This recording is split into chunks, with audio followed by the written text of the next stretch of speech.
Hey, welcome to another Enneagram podcast. Yeah, that's right. Yet another Enneagram podcast. But this one's different. Another Enneagram podcast is here to help you be a better leader for your team. We know leadership is already challenging enough, and it can be downright frustrating when your team communication breaks down. Another Enneagram podcast is here to tell you stories of leaders just like you who are learning how to lead their teams better with the Enneagram. If you want your team to communicate better, be more productive, and love their jobs, another Enneagram podcast is for you. Hey, welcome to another Enneagram podcast. This is your host, Ryan, and today I'm sharing with you an interview that I did with my friend Leah Carvajal. Leah is a licensed therapist with Restored Life Counseling in Conway, Arkansas. She and others in her practice are familiar with Enneagram, and I've got to have some great conversations with them about that and just how it relates to mental health and leadership and team dynamics. And so I got to have this awesome conversation with Leah, and I hope you enjoy it. So here is my interview with Leah Carvajal. All right, Leah, welcome to another Enneagram podcast. How are you? I'm great. How are you? I'm doing okay. Great. It's actually a little sunny today. Enjoy what you can, right? Yes, and it's Friday. Yeah. Oh, it is Friday. I honestly forgot that it was Friday. I don't know what that says about me or my week. Well, does anyone know what day it is anymore? I hear that a lot. Like, I have no idea what day it was. What I try not to admit openly is that I had that problem before all of this crazy global pandemic stuff. So it just, I blend in at this point. Yes. Right. So Leah, tell people who are listening a little bit about yourself, what you do, and get started there. Mm-hmm. I am a licensed professional counselor in Central Arkansas. So I work in a private practice, and I do therapy with adults and married couples and pretty much anyone over the age of 18. Okay, yeah. How did you get into that? Well, I'm one of those rare cases of people who decided what they wanted to do in high school and then never changed their mind. Nice. So I just had a lot of people in my life in high school tell me, oh, you'd probably be good at that. And the school that I wanted to go to had that as a major. So I just picked it and really quickly got very interested in it. Nice. After I picked it. Yeah. And so then I just went straight from undergrad into grad school, and it's been a fairly smooth journey. Okay. What has been some of the most rewarding parts of that? Well, of course, anytime you see a client actually get better, that's the reward. Right. When you married couples doing better, that's very rewarding. I naturally am a connector. So just simply being one-on-one with someone and talking about deep life things, that gives me a lot of meaning and a lot of joy. It's what I would be doing anyway. Meeting. I love being with my friends in those like small settings and having good, deep conversations. So the reward is just that I happen to be able to get paid for it. Right. So you mentioned being a connector. Talk more about that, and what other personality traits do you think about you set you up to be successful and to enjoy that career path? So I'm a counterphobic 6. Okay. I think, of course, the more I grow and learn about myself, the more I've been in touch with that phobic side. Right. But I am a 6. Yeah. And so, 6 is called the loyalist. And so I'm a connector, and with some of my friends, I'm kind of known as the one that keeps us in touch and keeps us connected. Okay. And so I'm just naturally a connector, and I also have found that one of the benefits of being a 6 as a therapist is, we kind of have that inner committee, which can make us really good problem solvers. Yeah. And so being able to see things from every angle, very quickly and kind of intuitively has been an asset for me. Yeah. So, on this podcast, we talk about the Enneagram and leadership, and I want to get to that, but you just said something that I want to dive in a little bit more on before we do that. And you said seeing things from every angle. Now, in the experience that I've had with a lot of different sixes is that can really be a struggle for a lot of sixes. You know, if you take sevens as kind of the eternal optimists, right, seeing glass half full, a lot of sixes I know would be the opposite of that and kind of the eternal pessimist, seeing the glass half empty, worst case scenarios. So how have you come to a place where you feel like you're good at seeing all sides of stuff and not just the worst case sides of stuff as a six?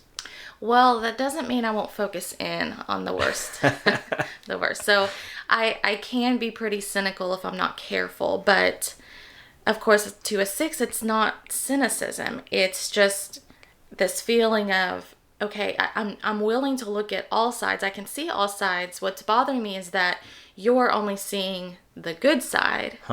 You're not also seeing reality. Right. And that not everyone can be trusted and not everything is going to work out. Yeah. Just like you want it to. How are you not seeing that? So I don't feel like it's so much that I can't also see that side. It's that I have to be the one saying, yeah, but what about if everything goes to crap, you know? So again, I'm just keying off different words that you are using here. You said reality, right? Yeah. But just to counterpoint that a little bit, like the worst case scenario isn't always reality, right? So how do you navigate that space between, you know, what could be real and what maybe is real or is most likely real? How do you navigate that? Well, if we're talking just specifically about, you know, being helping clients, like in the therapy setting, it may not always be that we're trying to figure out, well, what's going to happen? What is reality? It's that we're trying to solve here and now problems.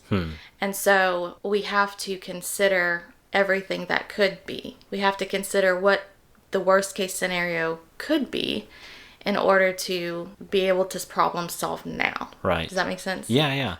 So when you do that, and we're just going down this rabbit hole right now because it's really interesting to me. Okay. How do you keep, maybe, you know, we're talking about clients, how do you keep a client, or if you weren't talking about therapy, just talking about yourself, how do you keep from spiraling, like kind of down that rabbit hole of anxiety, worst case scenario followed by worst case scenario? You know, like there's a lot of value obviously to being a realist, but if it's unchecked, it can also lead to some negative consequences, right? So how do you stop that cycle?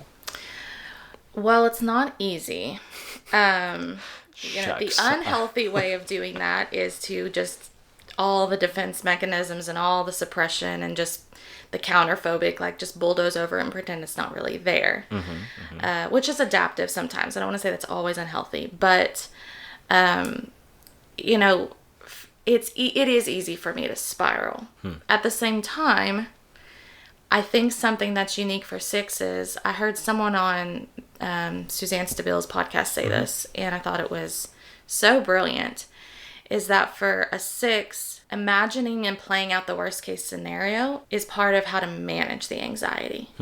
So for a lot of people, going down that path of worst case scenario might actually provoke their anxiety, but for me, it's more like I have to play it out in order to manage the anxiety and ask myself, okay, is the worst case scenario really that bad? Yes. Yeah. And maybe it is, but it's whatever. At least I've imagined it. Yeah. And I've already kind of played it out. Yeah. Yeah, I feel like that's counterintuitive a little bit. And I've experienced this, exactly what you're talking about with a lot of different sixes. You're talking about going down the path towards it. And what I find is that the ones that tend to be the most anxious, and I'm sure this isn't just sixes, but you know, this is definitely a hallmark of sixes, is that they start down the path, but they don't go far enough down the path. Is that accurate?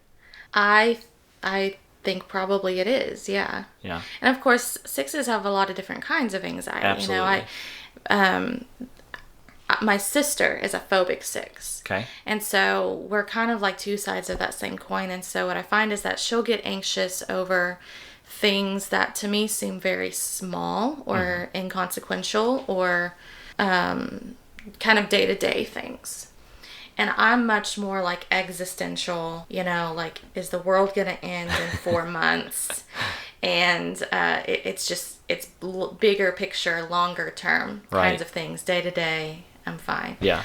But the other way, you talk about how do you not spiral? I mean, the other part of that for me is just knowing how I'm experiencing the anxiety physically in my body. So I've practiced enough to know when I'm getting to that point, when I start to, it kind of starts with nervousness, but then it'll move kind of into like freezing, where I feel just kind of numb, really keyed up and really fragile, but also you say kind of feel numb.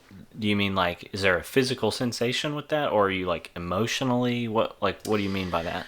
Well, physically, it just feels very tense. Just kind of like my body is just tensed up. And like I might be on the verge of tears, but again, it's more like frozen. It's not like, oh my gosh, I'm about to cry. It's more like I feel like I'm fine, but like if one thing happens, I might have a nervous breakdown. Yeah. And so it's kind of this frozen but fragile state. And I've experienced that enough, especially over the past few months. I mean, if you have existential anxiety, the past 4 months have been very difficult for you. And so I've experienced that enough to be able to start to recognize when I'm getting to that place, and I have to do the work to kind of unfreeze myself, or what'll happen is I'll crash and I'll get what feels like depression, kind of the state of hypoarousal. And, all of that has to do with just the way that our bodies react to perceived threat. It's very, how do you call it? Just the physiological, like the mechanisms in our body that have to do with survival. Yeah, absolutely. Kind of the fight, flight, freeze responses. Yes. Yeah. So when we first met, you didn't think you were a 6, right? No. Talk about that. So when I first started learning the Enneagram, I ruled out 6 very quickly. Okay. Because I didn't understand the 6. And it's really hard to find information out there about the counterphobic 6. Yeah. I mean, very difficult. I only knew that was a thing because like Ian Cron had mentioned it a few times. Yeah. But even on the most popular Enneagram podcast, they never have counterphobic 6s on. They always have the phobic 6. And you were just angry about that and wanted to fight somebody. Yeah. Yeah. So I ruled out 6, and 4, I thought I was a 4. And to be fair to myself, I still sometimes wonder. I think I'm probably like 49% 4 and 51% 6. Yeah.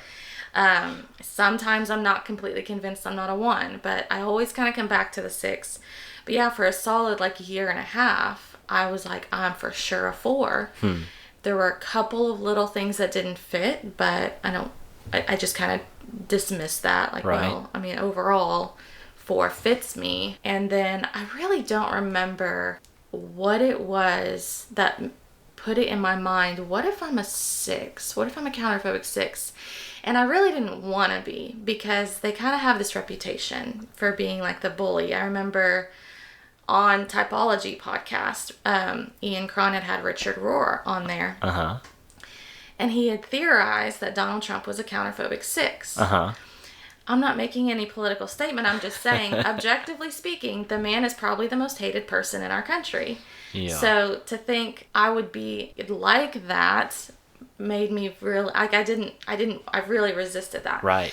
And then one night, I couldn't get it out of my mind, and I stayed up almost all night reading and researching, and by the morning I was like, well, crap. I can't deny it anymore. Yeah. I am a 6. And it was a major identity crisis. Yeah. And I'm fine now. I've accepted it. Well, acceptance is a part of the process, right? Yeah.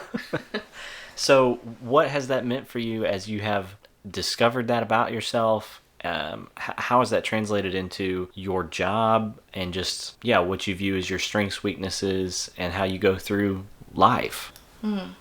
Well, I think I was really, for most of my life, all of my life until then, really in denial about my level of anxiety that I actually had. Which, of course, that's what a counterphobic 6 is. They're pretty much in denial about their anxiety. But that wasn't good for me. All the counterphobic 6s right now. Like, no, I'm not. I'm not anxious. Dang it. So in order to, learn how to cope with that anxiety, I had to acknowledge that it was there in the first place. Yeah. So that's probably the biggest thing. The trust thing. I've always known that I tend to be suspicious. I don't trust super easily. Right. In a lot of ways, I see that as a strength, and I'm unapologetic about it. Just on principle, I don't believe anyone is entitled to trust. It has to be earned. And so I tend to evaluate people pretty quickly. I kind of have this intuitive sense if someone is trustworthy for me pretty immediately. I've been wrong plenty of times, and I'll acknowledge when I'm wrong. Yeah. But I'll kind of make that determination pretty quickly, and it served me well. I'm not that apologetic about it. However, I also recognize that suspicion is not always a healthy thing. And that people have to be given the benefit of the doubt quite often. And that's not something that comes easily for me. I have to choose to do that. Right. So that's been an area of growth for me. Yeah. And also, when we call sixes the loyalists, it doesn't just mean like loyal to people. Now that applies. If I trust someone, I'll pretty much be loyal for life. Right. If I don't, well, then I'm never really loyal to you. Yeah. Not really. But for a six, that loyal thing also applies to like our values and ideals and belief systems. Right. And so I can be pretty adamant about what I believe in. And most of the time, that's good. That's a strength. Like, I know why I believe what I believe. I know what my values are and why. And I'm not going to, like, veer from that. Right. But I have to choose to let myself be wrong sometimes. Yeah. And that's an area of growth. Yeah. So one of the kind of half jokes, half truths that I tell a lot in Enneagram trainings is counterphobic sixes are a lot of times the ones that start like political revolutions and overthrow governments. So have you had any inklings to overthrow any governments or start any revolutions lately? Absolutely. Should I ask what country or sphere we're talking about? Or as a therapist, it's important that I remain neutral. So at least in the eyes of the public, so that that has limits. There are obviously things I'm gonna speak up for or speak against. Right. But for the most part, I try to remain pretty neutral. I don't share my opinions all the time, just because it's important for clients to be able to trust me. Right. And have a neutral person to go to. But is it in there? Is it underneath? Yes, absolutely. Yeah. I can get pretty passionate. My sister said one time, she said to my other sister, and then I was told later about it. She said, Leah is really intense, but she's usually always right. And I was like, yep, I'll accept that. That's awesome. So let's transition a little bit to just talking about the Enneagram and leadership where we can, but specifically in your area of expertise. So maybe just give a recap. I know you mentioned it a little bit, but talk a little bit about what your kind of background is as far as education, training, and then talk about Enneagram and just your thoughts on it as a professional therapist. Okay. My educational background. Okay, so I did my undergraduate at a very small conservative Christian school. Okay. I went there just because that was kind of my background. I grew up in Oklahoma, rural Oklahoma. Yeah. And just outside of Tulsa, which I think you spent some time there. Where was it? Oologah. Yeah, I know about Oologah. Just slightly north of Tulsa. I spent all my summers in Claremore, so. Which is so funny. We lived in Claremore for a little while, and I went to elementary school there. Nice. So yeah, you understand the culture of where I came from. And so anyway, I ended up going to this very small conservative Christian school where I got my bachelor's in counseling. Mm-hmm. Of course, a lot of Christian undertones, but it was a good education. Mm-hmm. And then I went to Central Arkansas to get my master's. Okay. as far as, the way I practice now, I'm a really big fan of attachment theory. Mm-hmm. And so attachment theory basically says that, we each have different attachment styles, and the way that we, it determines the way we do relationships, the way we perceive relationships, the way we regulate emotion, the way we have access to emotion. Yeah.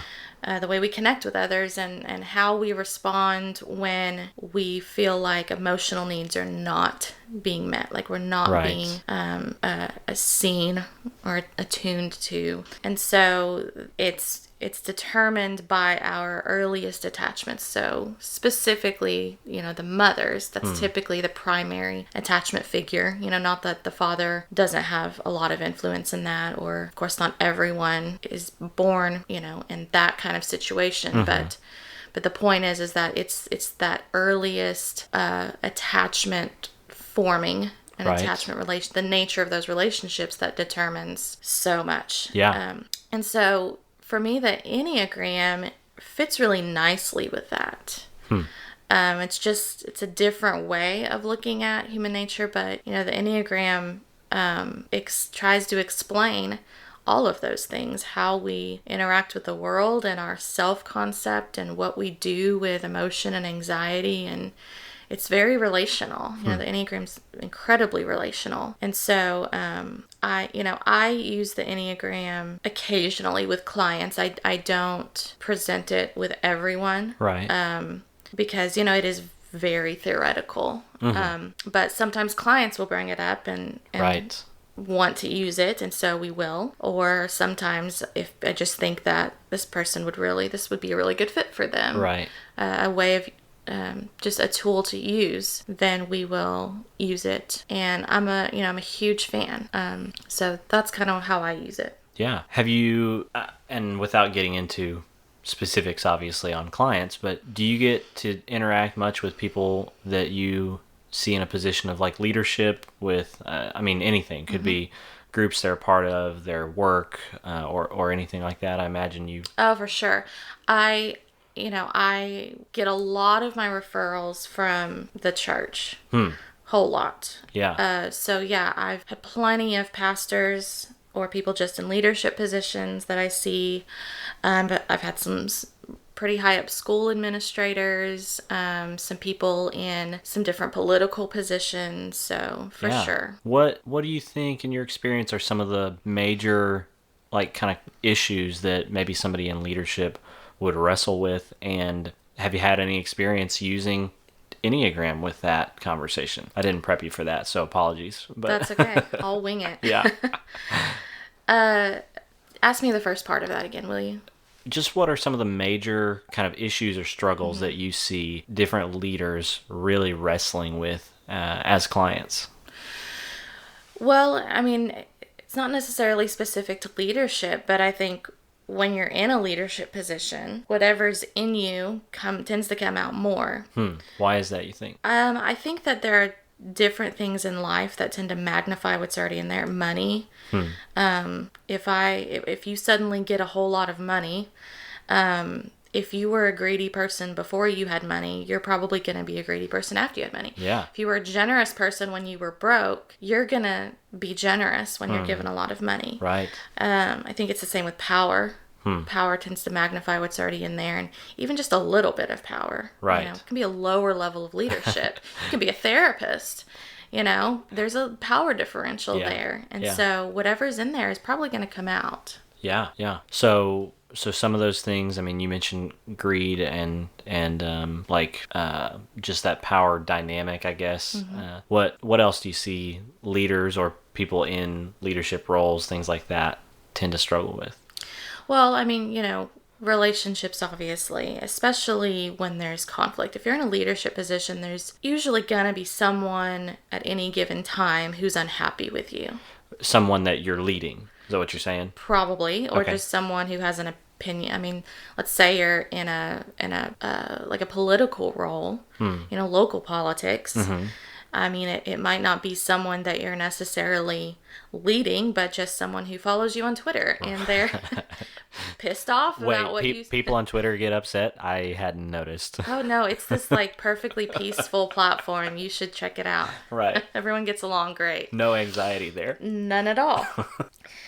So, yeah, I mean, when you have any kind of influence or platform, there's always going to be somebody who doesn't like what you're doing or what you're saying. And so, the way people deal with either conflict or just, being challenged or even just perceive that they're not being approved of, the way that people default to coping with that, you're going to see that come out. And so, if you are, I remember talking to someone one time who was in a pretty high leadership role as a 9, and conflict, like in the work setting, he could deal with it pretty well, and he could draw out that assertive part of him. He really didn't like it, but he could do it. Yeah. He really had to push himself. Yeah. To do it, and really get in that headspace of like, okay, I am the boss here. I am the boss. I have to remember I am the boss. Right. But then, someone who's in that same role as an 8, they may have to learn to chill a little bit. Yeah. And draw on their 9 wing a little bit more. Yeah. You're talking about conflict and relationships. Do you find that people in those kinds of positions tend to have more struggles with relationships and conflict in their area of influence, like where they lead, or outside of their area of influence, say, in the personal sphere, at home, family, that kind of stuff? Which one of those do you think is a bigger struggle for people that are in leadership roles? I think the personal. Okay, why do you think that is? Because the stakes are higher. So, if I'm in a conflict, if I get in a fight with my husband, let's say we're debating something political and we're getting really heated and getting really mad at each other, that's probably going to cause me a whole lot more anxiety than it is if I'm having the same conversation with an acquaintance. And it's because this is my primary attachment relationship. Yeah. We have a bond, and it's not just like I like you kind of a bond. It's very deep, Right. And so because of that, if that bond feels threatened, if that attachment feels like it's deteriorating, it's going to cause me a lot of anxiety. That's human nature. That's not me being prone to anxiety or pathological. That's what we do. It's a survival thing. Like, we need those attachment relationships, and we need to feel that they're secure. Right. So, I think for people in leadership, sometimes they will function better in the leadership role and struggle more in the personal because they don't perceive the same amount of risk. I can go to work and I can have conflict, but like, it's just work. Right. You get to leave it there. Yeah. So to speak. Yeah. But I go home and I have a fight with my wife, and that feels different. Yeah. Is there overlap between those two? Do they influence one another? Does one cause the other conflict in those spheres? Can you rephrase that question? If a leader is, let's say, having some minor conflict in work or with their team, how does that affect the relationship at home? Or if the relationship at home is having some issues, how does that reflect or affect the relationships at work, maybe, and just conflict there? I'm not trying to draw out any certain answer. It's just a thought, like, between those two worlds, because I feel like a lot of leaders, that's the two places they live, right? It's like, okay, I have work and I have home, and trying to be good in both of those, I feel like, is usually challenging. It's rare to find a leader who is doing it really well in both. Right. And so I was just wondering what the relationship was between those. Is it a rising tides, raises all ships kind of thing? Is it you put it all in one basket and not anything in the other? What's the relationship between those spheres? Well, I guess it depends on how well you can compartmentalize different parts of your life. Now, I think that will only last so long. Right. That compartmentalizing, it's adaptive. So there are a lot of things that I hesitate to say that's fundamentally unhealthy or pathological, because we do things that we have to do sometimes because it's adaptive. Right. We have to survive. Like, Yeah.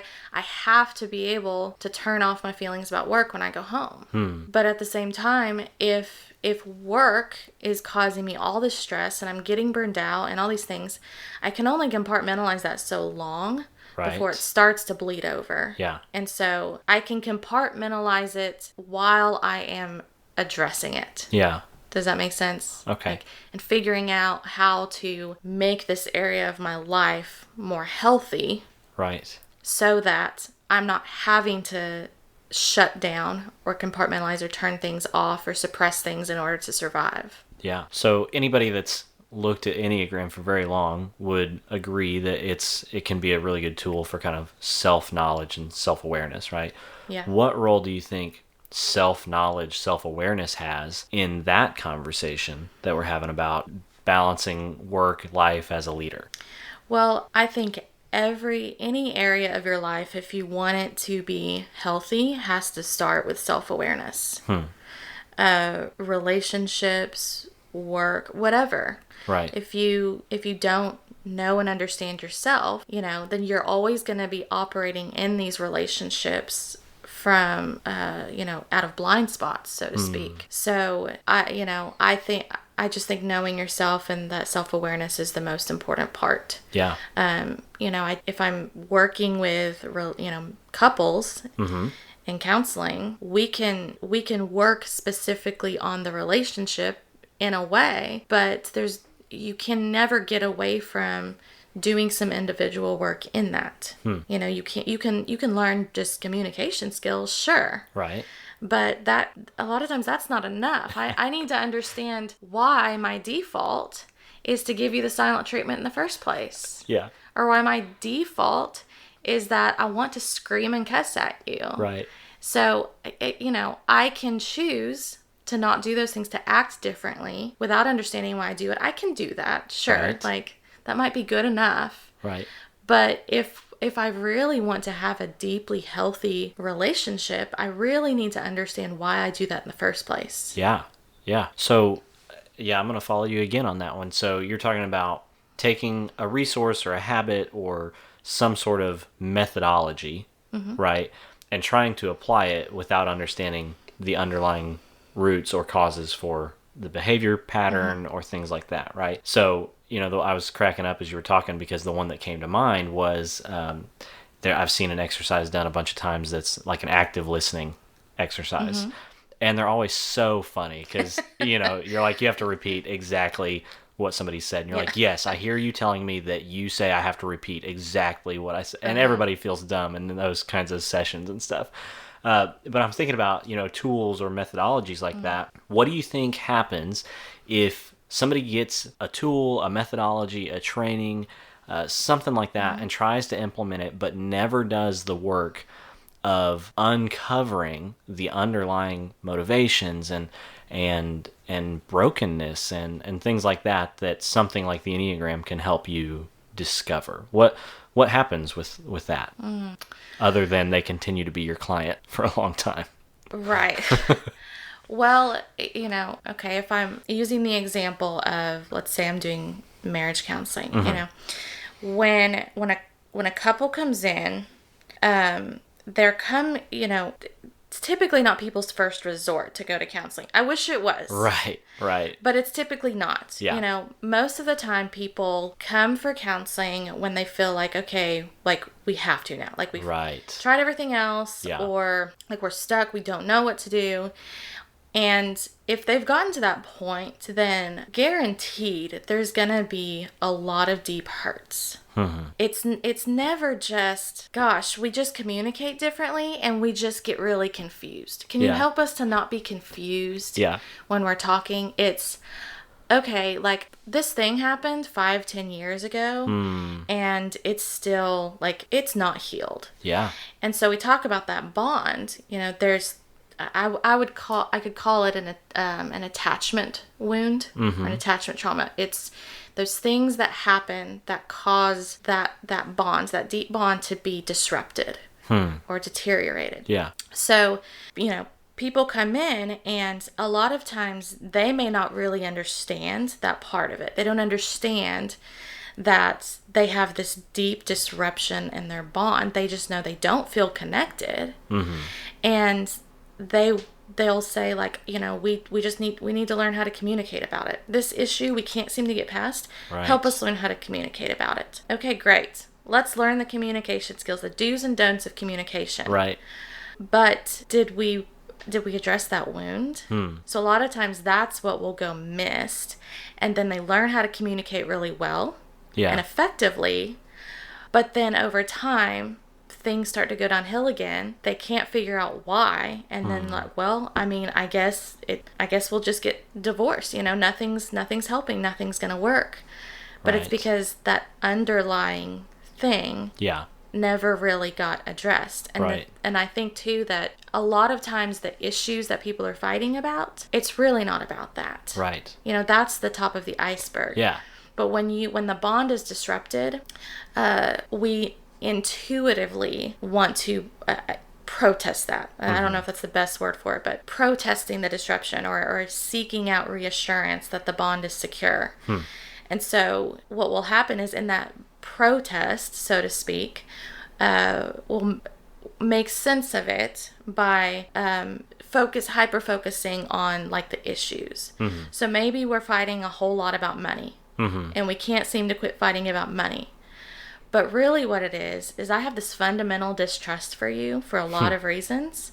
Our bond is insecure. So when I'm around you, when we're fighting, I feel that insecurity. It causes me anxiety, it causes me grief. And I'm trying to get some reassurance in that. I'm trying to protest the disconnection. But because I don't really understand all of that, the only way that I know how to make sense of it is, well, I'm mad because you spent $100 without telling me. And we just need to learn how to communicate about it. So it's always deeper than you think it is. So how does a tool then, like the Enneagram, help people uncover something like that? Yeah. Let's take, for example, my husband's a 9 and I'm a 6. So he is that kind of, I think that's in the withdrawing stance, right? Yes. So that kind of correlates with like the avoidant attachment style. Whereas I'm the counterphobic 6, which, is that in the aggressive type? No, that would be dependent, I think. The dependent. Okay. So yeah, that'll make sense. So, and that can kind of correlate with the anxious attachment style, which is more what I tend toward. So as a 9 or a more avoidant withdrawer, his default is that when he feels like the bond or the attachment is threatened, he needs to withdraw. Because, okay, if I stay in this conversation, this fight, things are going to get worse. So I'm going to try to preserve the bond by walking away. And also as someone who is in that avoidant stance, or maybe has an avoidant attachment, the way he will tend to regulate emotion to get back to his baseline is to do it in solitude. So for me, as being in the dependent stance or being more of an anxious attachment, when I perceive that the bond is being threatened, then I want to move toward. I want to pursue. No, show me that you love me. Now show me again. Now show me again. Now show me. And we have to resolve this. Right. Can't you see? Can't you see that something's happening here? And if we don't talk about it, it's going to get worse. Right. And he's like, no, if we talk about it, it's going to get worse. But all of this is happening unconsciously. Right. And part of having an anxious attachment style also is that I regulate emotion in conflict. So if you walk away from me, my anxiety skyrockets. Right. Whereas if he stays in the conflict, his anxiety skyrockets. So he has to go away to regulate, and I need to come toward to regulate. And so, okay, let's learn how to do active listening and content reflections. So what I hear you saying is this: is that useful? Yeah. But did that do anything to help us feel more connected? Not really, Right. because he's still trying to get away and I'm still trying to come toward, and Right. it's not, it's deep, it's intuitive. So, and it's unconscious. So Yeah. if we don't understand that about ourselves and about each other, then there's going to be constant frustration and this constant feeling of, okay, how come even when we communicate with the right words, we still seem to be disconnected? Yeah. Well, and so obviously this isn't like a marriage counseling podcast, but Sure. I'm just very interested, because I think, as we said earlier, there are probably a lot of leaders who are killing it at work, but struggling in personal life, and who knows, might identify with a lot of this stuff.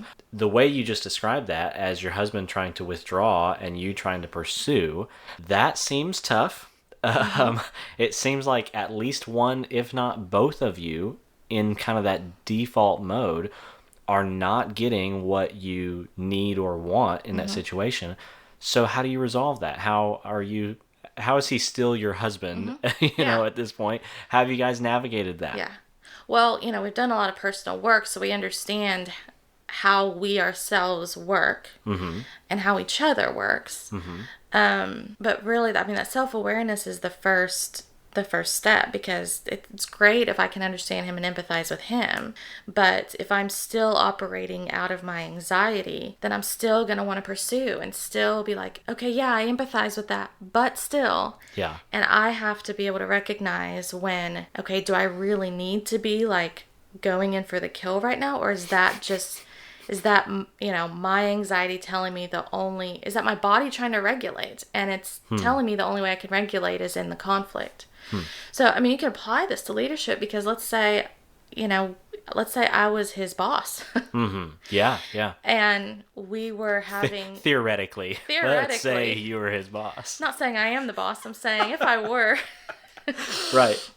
And there's some kind of issue that needs to be resolved, I'm going to have no problem going in and being like, okay, we have this issue. Right. It needs to be resolved.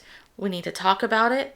And, he may really want to, and again, it's intuitive and it's physiological, but his body might tell him to kind of shut down and withdraw. Yeah. And to feel threatened. Yeah. And, that can, even as in the workplace, be really frustrating to me. Yeah. Why are you avoiding this? Right. Why are you shutting down? Why don't you care about this issue? I need you to step it up and show more initiative. Yeah. He might really, really care about it. Yeah. But he's feeling at an unconscious level like there's a threat. Yeah. And so, and his body is telling him the best way to minimize that and to minimize the harm done is to escape. So what do you think then is the thing that you, either as, the boss or the spouse or whatever, that's recognizing this, what's the right thing for you to do in that situation? Well, I think it's twofold. You have to try to understand how the other person operates, right, and empathize with that. Yeah. And that means that I'm going to let the person, I'm going to give them some time, because they need to be able to regulate their emotion and regulate what their body is doing before they're able to fully engage effectively. But really, I need to know about me, because what that means is the more that he withdraws, like I said, that increases my anxiety, and it makes me want to pursue more. And so I need to make a conscious decision that, okay, I don't need this person to fix my anxiety. I can identify it and pay attention to it and, get regulated without kind of forcing the other person. Does that change what you do externally, or is that only an internal thing? Well, it's an internal processing, maybe, but externally, I might just say what it is.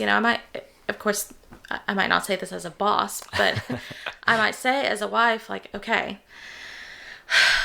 what I'm really needing right now, like I'm identifying this, what I'm really needing right now is some reassurance. I feel angry. I want to hyper focus on this issue, but I think what I'm really needing is just some reassurance from you. And we've gotten really good at saying that. Yeah, I that's need awesome. reassurance. And then he can know, oh, okay, well, what would be reassuring to you right now? Yeah. Well, maybe actually a hug would just be reassuring. Maybe I don't have to come up with something. I think sometimes I don't even realize that I'm just making stuff up to fight about because, if we're fighting, that feels like connection. Right.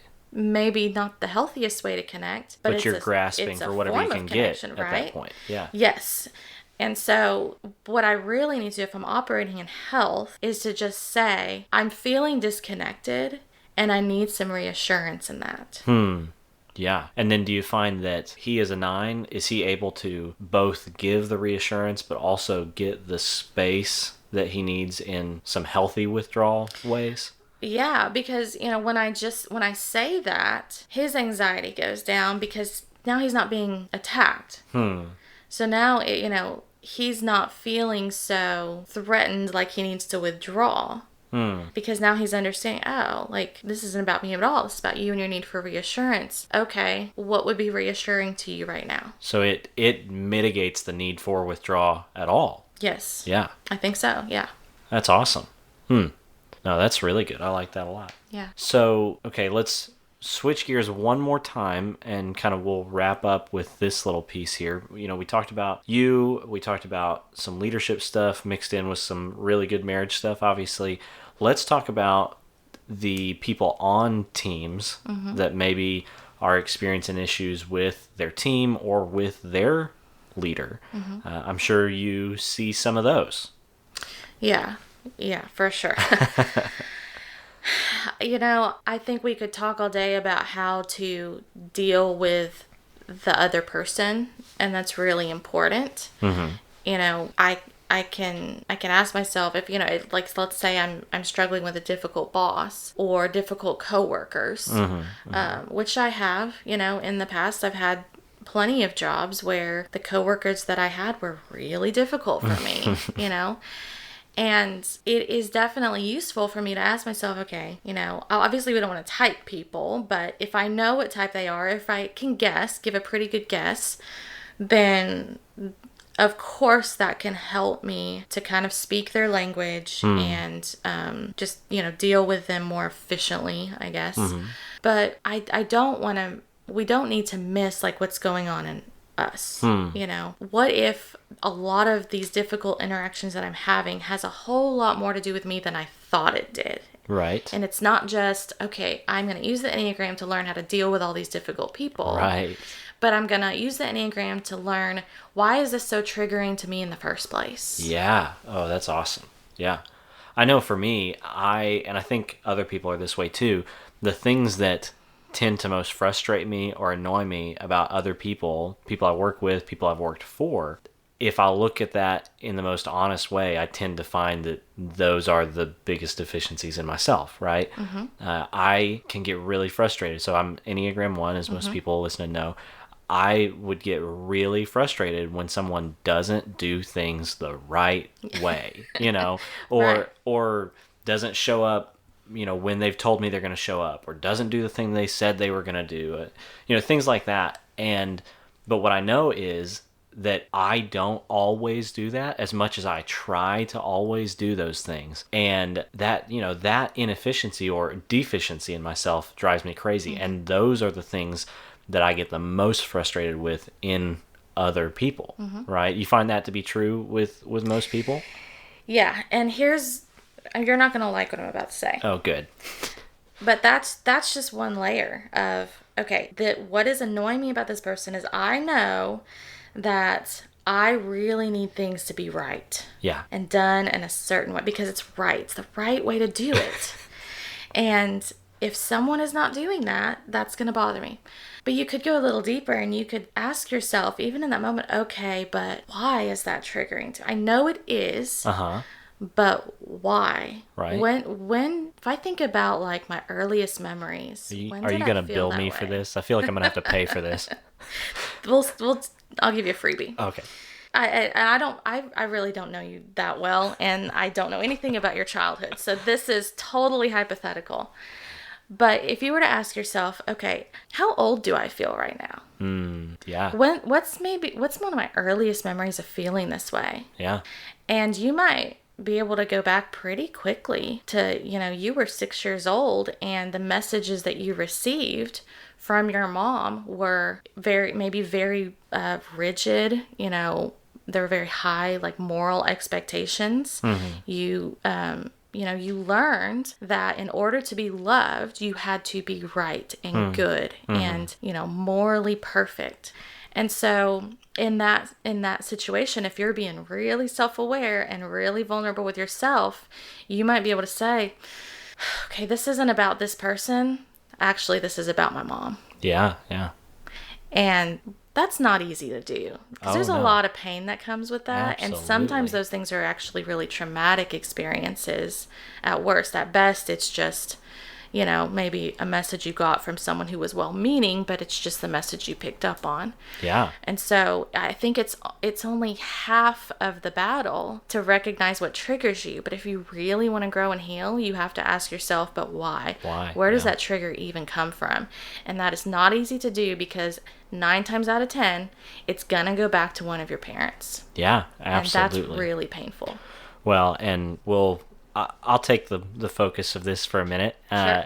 And this is nothing new, and anybody that I've spent much time around, or even Enneagram trainings, I bring this up as part of my story as a one, and you're all over it. It was my dad, and so I remember one of the most formative things for me, memories that I have, that I know contributed to my oneness even today, and the standards that I put on myself and other people. It happened when I brought home my 5th grade report card, right? And I remember so vividly everything about this moment. I usually tell people in trainings, think back to your earliest childhood memory, because it probably has a pretty direct connection to what your Enneagram type is. And this for me is one of those just most vivid memories. And I brought home my 5th grade report card, and I had the unpardonable sin of a B+ on my report card. Up until that point, it was all straight A's and stuff. And I had a B+. I don't even remember what subject it was, but I remember that my dad was furious, livid. I mean, and he was never a good student. And so that was frustrating. But he was furious. I got grounded for a couple weeks over this thing. He yelled. And what I learned in that moment was, if it's not perfect, it's not good enough. Right? Yeah. And so whenever I realized that was the burden that I was carrying, putting on myself, but also on all the people around me, that who cares? It's a B+. If that would have been celebrated rather than criticized, right? And as Enneagram 1s know, 1s carry this inner critic in their heads that just points out every little thing that's not right. And yeah, I mean, absolutely. Now there's obviously more than just one memory that makes up a person. And so there are lots of other factors that have played into that for me. But I say all that just to 100% affirm, not that you need my affirmation, but for the listener's sake, to affirm what you are saying is that, yeah, there are these things that trigger us to be frustrated or anxious or shame-filled or whatever about our teams, about the people around us, our closest relationships. And it's good to identify those triggers, but the hard work of unearthing the real causes and underlying factors and motivations of those, it is hard work, but man, it is liberating. It is. Freedom comes at a price. Oh, man. And it comes with a lot of grieving. But it's worth it. It is. Can I ask you a question? Please. What would happen when you did bring home an A? Nothing. Nothing? Yeah, I mean, it was par for the course, and you don't celebrate par, right? Right. So that's interesting because, it was like you were operating out of this idea that if I can be perfect, then I will be loved. Then I will be celebrated. 100%. But it didn't actually work. It never does it? No. Yeah, it never does. At least not long term. Yeah. Well, and that's, you get those things, different strains of Enneagram, conversation. We'll call these like holy ideas or virtues or these highest ideals that every number strives for. And for a 1, it's perfection. And you're always striving for it. And either you can never actually achieve it, which with perfection is true. But even if you do somehow manage to achieve it, it doesn't satisfy like you thought it would. Right? And that's true for every number, right? Or it does satisfy, but then you have to keep doing it and keep doing it and keep doing it. To keep it up. Yes. Yeah, absolutely. And you're in that hamster wheel and always having to keep doing it over and over again, which is just exhausting. It's exhausting and it's addicting. I mean, it's kind of like, going to the casino. You win one time. And then you never quit, even though you lose 99 times out of 100. Yeah. That one time, it could happen again. Which I see that with with 3s would be the first one that comes to mind, is that drive for success, right? And you have to continue to be successful. It's the same reason why people who are filthy, stinking rich, still go to work, right? Because you have to keep working and keep making. I mean, there's tons of people who could retire today and don't need more money. Yeah. Right? And they could live the rest of their lives without working, but they still continue to, right? I can see it with 2s, right? Like a 2 that's needing to be helpful and, ooh, that felt good when I got recognized for being helpful. And you have to keep that up over and over again. I mean, every number I'm sure has some version of keeping it up over and over and over again. But also that, some maybe all, I don't know, if we talk through them, we might figure it out. But like that idea of once you actually achieve it, it not actually fulfilling you like you thought it would. Right. Can I ask you another question? Please. Just came to my mind. What is harder for you as a 1? Is it harder for you to let yourself be wrong or to let others be wrong? Or maybe even let the world be wrong? Let the environment be imperfect? What's hardest for you? So those are all very hard for me. But hardest is to let myself be wrong, for sure. Really? Yeah, it's almost like a concentric circles thing, right? Like the further out away from me you go, the harder that is for me to control, right? I want to believe most days that I can control the world, which is obviously not true. But man, if it's, again, half jokes, I think there's a lot of truth in half jokes.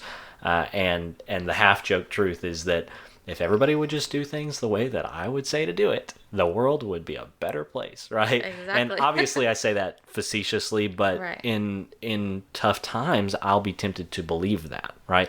But that whole trying to get my arms around the world and control all of that is obviously a huge task. Now, let's go a circle in and talk about the people around me. That's not the world, but that's other people outside of me. That's a little easier to get my grasp around, but still, some days you just can't orchestrate the system well enough to control what everybody does. So, if all else fails, I can at least control myself, so I believe, right? And so that's why I say that's the hardest one for me to not be okay with, is because I feel like if I can't control anything else, I ought to at least be able to control myself. Does that make sense? Yeah. I think that in the workplace or in leadership, that is such a valuable question, is, which one it seems to be the hardest for you? Is it letting others be wrong about you? Or, letting yourself be wrong, acknowledging that you're not always right. Absolutely. Or just letting, the environment, the way things are being done, letting it be imperfect.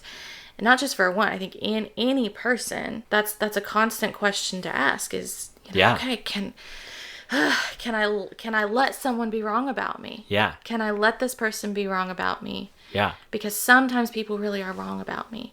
Or can I let myself be wrong, that maybe the way that I'm thinking and doing isn't the only way? Right. And I think that if people can do that, Yeah. Well, so that's just super interesting, and I don't know if you've seen this exact breakdown of the Enneagram, but there's I'm sure you're familiar with triads, right? The gut, heart and head groups. So you got your gut people, which are 8s, 9s, and 1s, heart people, 2s, 3s, and 4s, and head people, 5s, 6s, and 7s, right? Well, also, along with those three triads is this kind of question of acceptability, right? Am I acceptable, right? And kind of a judgment on yourself. You know, when I lay my head down at night, was I acceptable today? Or, you know, in some circles, you could even say, was I lovable, right? And it very closely mirrors the three things that you just said, about self, about others, and about how others view me, right? So the default question that 8s, 9s, and 1s tend to try and answer is, am I good enough? It's a self-evaluation of me, right? 2s, 3s, and 4s tend to worry less about how I view myself, and they worry about how others view me, right? So, which is one of the things that you just said. How do other people view me? And then 5s, 6s, and 7s tend to be asking the question more of, how do I view others, right? So are they good enough, right? Have they done enough in order to make the environment an accepting place? And so I wonder, if you asked the question that you did, which one of those are you, how did you phrase it? You said, which do you have more trouble accepting? Can you let others be wrong, let yourself be wrong? Yeah. Right. Let the world be wrong. Let other people be wrong about you. Right. I wonder, if you ask that question, if people's ranking of those things would fall in line with 8s, 9s, and 1s viewing of themselves, 2s, 3s, and 4s, how others view them, 5s, 6s, and 7s, how they view others. I bet it would come close. Yeah. Yeah. That's just very, very interesting to me. And so, you know, we're kind of getting out there a little bit, but I think if we kind of reel it back in, and we're talking about people working with other people, working with bosses, working just with the people around them, I think this is valuable information if people can put it in that context. So yeah, I have something that I guess we're kind of wrapping up, and I might just look at this real quick. Yeah. Sorry if you hear paper shuffling, but this came from, you know, Beth McCord. She's your Enneagram coach. Is that what she's called? Yeah. She's good. She puts out good stuff. And I had gone back and looked over some of her material, and kind of came up with a sentence that starts with, you know, when 1s are in a healthy place, blank. When 2s are in a healthy place, blank. I might go ahead and read them. Yeah, go for it.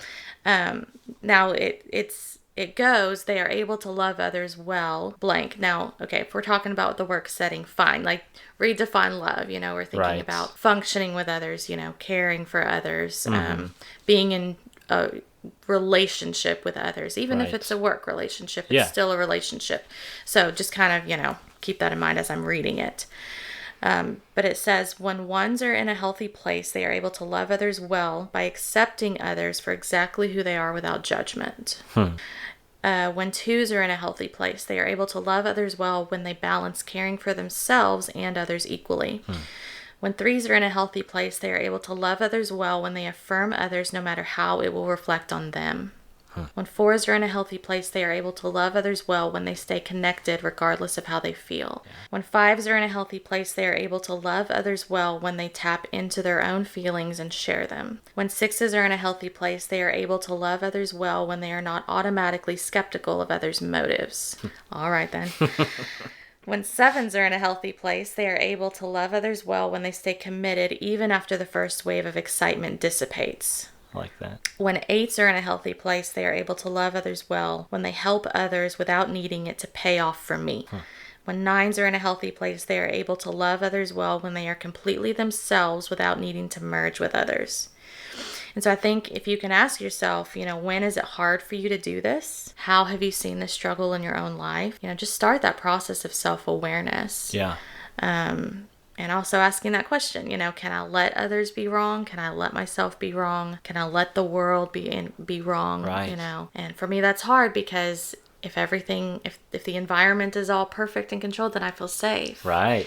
And that's what the 6 needs is safety and security. Yeah. So yeah, I really liked those. And yeah, that's good. Well, and so if people, like you said, if they can adapt that to a workplace, or I mean, yeah, at home with family, or even just like a social group maybe that you're involved with, whatever it is. Yeah. I think all those can be adapted to those and be really healthy. I don't know if benchmarks is the right word, but maybe qualities. I don't know if there's a better word for it than that, but I like those. Those are good, and they're challenging, I think, if we're honest about it. You're like, dang it, that's not how I always operate. Yeah. You know?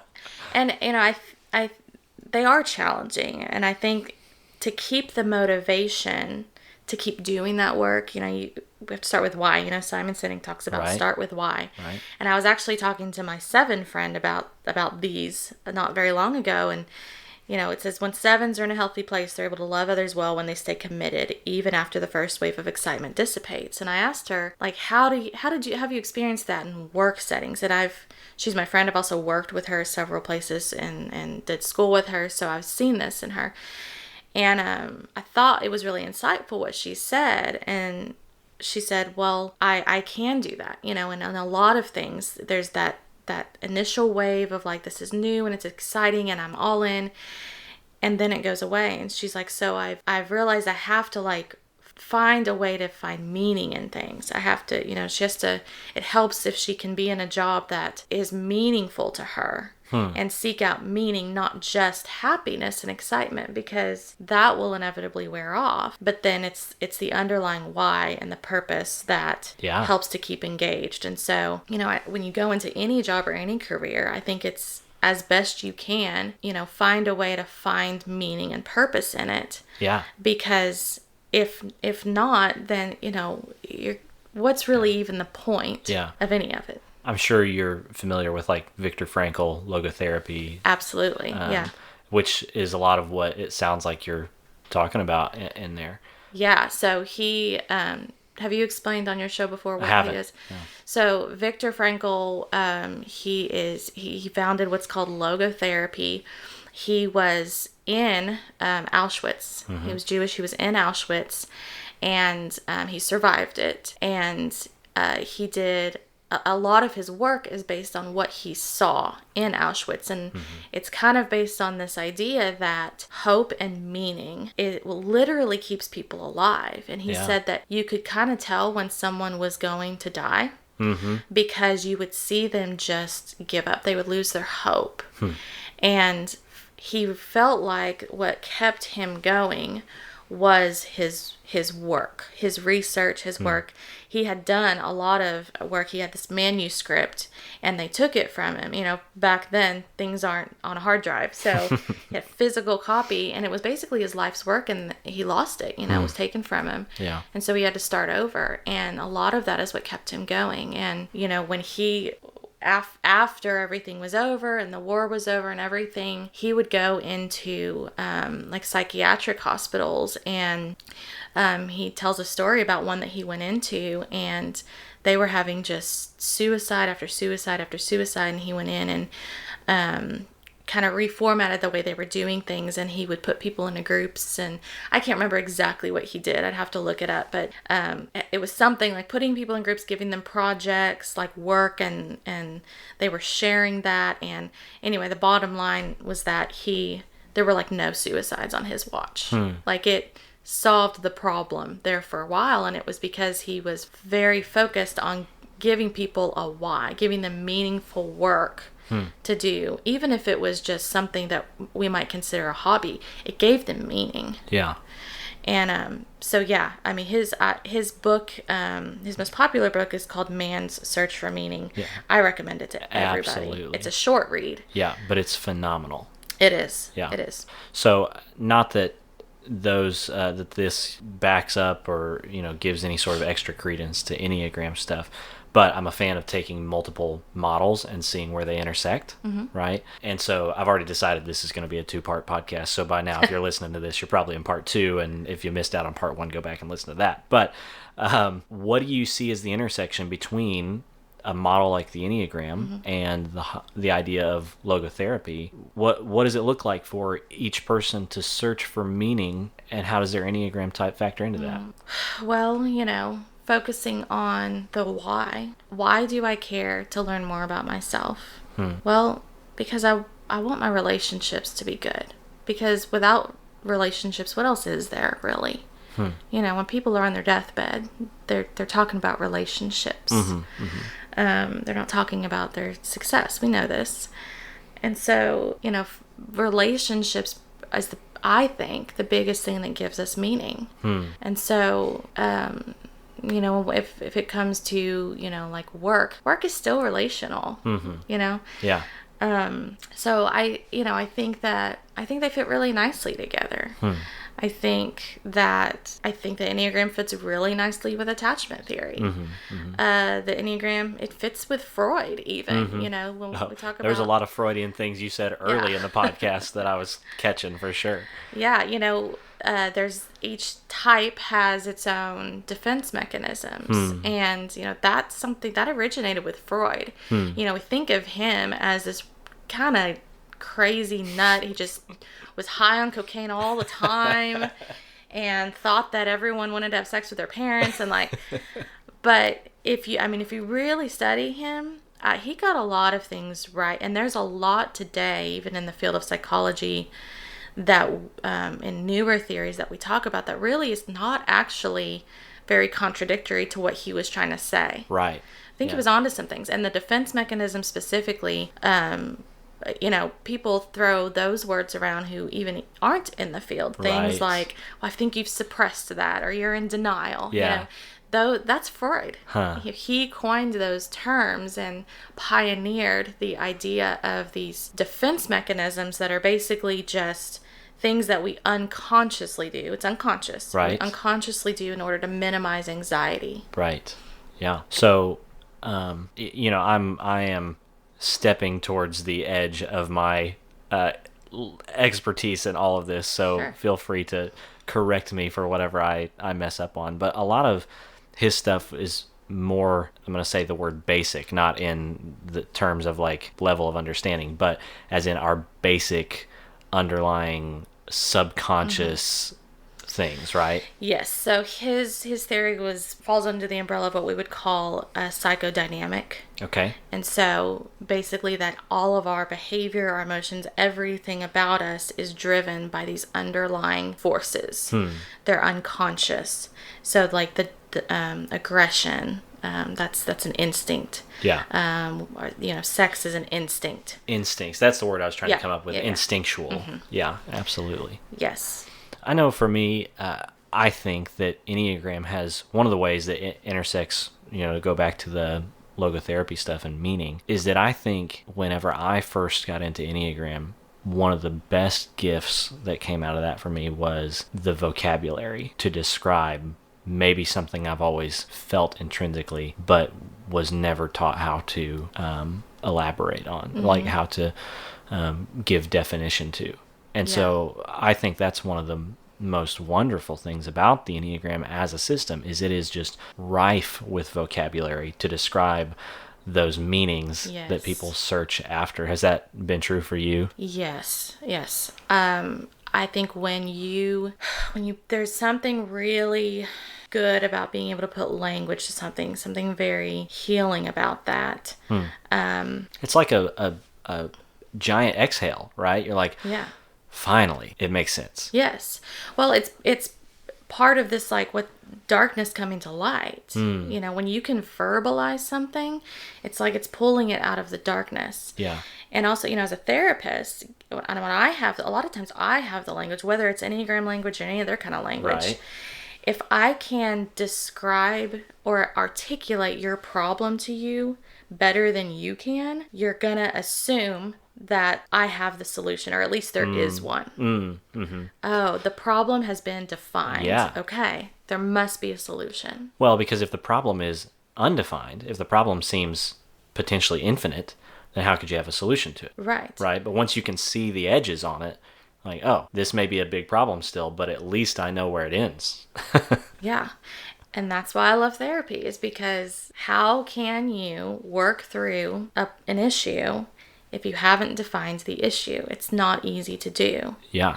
And so, you know, in therapy, that's a lot of it is we're just identifying the root of the problem in it. Okay, Is it really that we're fighting about money, or is there a deteriorating bond underneath there? And if we can identify that what's really going on, well, then of course we can work toward healing. Yeah.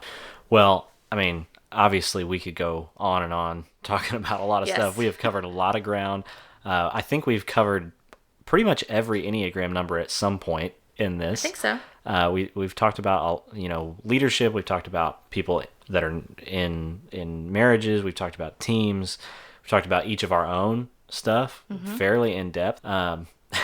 So I'm thinking, I think a lot of people will enjoy this. I think the 5s probably lit up, especially when you used like a 7-syllable word about something about psychodynamic. That's what it was. Yeah. The 5s were probably throwing parties at that point, which on the inside, of course, they wouldn't express that outwardly, so people wouldn't know. But I have thoroughly enjoyed this, and I think it will be a good thing for listeners too. I know you are not lacking for clients right now, as you expressed before we started recording, but if somebody did want to get in touch with you as a therapist with Christian background, but you don't necessarily involve that in your practice, or you do? Well, that's up to the client. Up to the client. So it doesn't have to be, but it is an option. Not at all. As a therapist who is familiar with Enneagram, if somebody was looking for any combination of those things, is there a way they could reach out to you that you would prefer? Yeah, I practice out of Restored Life Counseling in Conway. And so, you can find that website that, you can either Google it or you can go through my Instagram or Facebook accounts. There's a million ways to find it, but it's, just restoredlifecounseling.com. I am accepting new people. We can run the insurance. This isn't meant to be a plug for me, but you asked. Yeah. So yeah. And then I have my own my own professional Instagram account, where I try to share a lot of helpful things and some funny things, a lot of memes, and then Jennifer Henry, our other therapist, and we have our podcast, which has kind of been slowed down. We haven't released a lot recently, but we've got 45 episodes up. I think 45. Yeah. And that's it's called Let's Unravel That. Yeah. And it's just 2 therapists talking about a lot of therapist-y kind of things that people just bring in. Surface level, nothing deep. Oh, nothing deep at all. We're shooting the breeze. Just like sex and all sorts of crazy deep topics. Oh yeah, it's super fun, and it really has been helpful for people because we go really in depth on a lot of just topics everyone deals with, and so you can find us on there. Yeah. Absolutely. And the other thing you mentioned earlier too was about people that are doing lots of Zoom appointments. That's an option as well. Everyone's doing Zoom right now. Yeah. So do people have to, let's say there's somebody in, I don't know, I'm going to call out a random city right now. That way, if there is like somebody in that city that's listening to this, they're going to think I'm talking about them specifically. So I'm going to say, if you're in like Missoula, Montana, you know who you are. Yeah. Well, there's laws about like state to state. Okay. So in Arkansas, as being licensed in Arkansas, I can only do distance counseling with people who technically live in Arkansas. So if you're in Missoula, Montana, but have a permanent address in I don't know, some random town in Arkansas, Bald Knob. That's the one I was thinking of. Really? Yes, that's because hilarious. it's the worst name. It is. It's well, so if you're anywhere in Arkansas, do they have to come in like for the first time, or can they just start with Zoom? No, I'm right now we're doing everything on Zoom, even intakes. Okay. At least I am. So if you're in Montana, I can help you find someone. If you're in Fayetteville, I'm your girl. Yeah. Or I'll give you someone in Fayetteville. But yeah, anyone in Arkansas, I can work with over Zoom right now. And everyone's doing Zoom insurance. They're paying for it right now, so that's good. Awesome. So yeah, if you're in Arkansas, you're looking for someone to talk through something with, and especially if you're looking for somebody who's familiar with just kind of the Christian worldview or the Enneagram, or even if you're not interested in either of those things, reach out to Leah on her website, Instagram, all that stuff, and we'll put that in the show notes as well, so people can just click on it and go there immediately. So any last words, last thoughts before we close this out? Get to know yourself. It's the best thing you can do. Yeah, absolutely. All right. Well, thank you so much for letting me come and record this with you. And thanks for listening, and we'll catch you on the next episode of another Enneagram podcast. Hey, thanks for joining us today on another Enneagram podcast. As fellow leaders, we know it can be frustrating when it seems like you always run into the same problems on your team with the same people.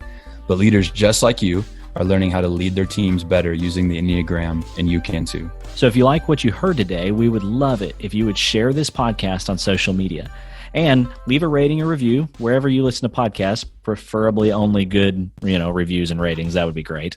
If you'd like to connect with us, you can find us on Instagram. We're at Another Enneagram, or head over to our website, anotherenneagram.com. Thanks for listening, and we'll see you on the next episode of Another Enneagram podcast.